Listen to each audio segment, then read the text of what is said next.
আপনার ঘরে সাত ঘোড়ার ছবি লাগানোর আগে অবশ্যই খেয়াল রাখবেন এই কথাগুলো। প্রথমতই ফটো ফ্রেমে যেন 7টা ঘোড়ারই ছবি থাকে, কখনোই একটা ঘোড়া অথবা তার কম সংখ্যার ঘোড়ার ছবি কখনোই লাগাবেন না। ঘোড়ার কালার যেন সাদা হয়ে থাকে এবং শান্ত স্বভাবের হয়ে থাকে।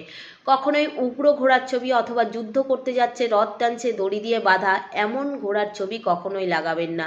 ঘোড়া যেন মাটির উপর দিয়ে দৌড়াচ্ছে এমন দেখা যায়। আর ফ্রেমটা যেন অবশ্যই গোল্ডেন ফ্রেম হয়ে থাকে। সমস্ত ঘোড়ার মুখ যেন একই দিকে হয়ে থাকে, সেটা ঘরের দিকে অবশ্যই হবে। বাইরের দিকে মুখ করা ঘোড়ার ছবি কখনোই লাগাবেন না। এতে আপনার যে ঘরের সুখ শান্তি সেটা বাইরে যেতে পারে।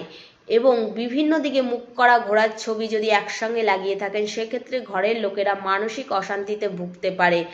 তো ঘরে সাত ঘোড়ার ছবি লাগানোর আগে অবশ্যই মানবেন এই কথাগুলি। রাধে রাধে।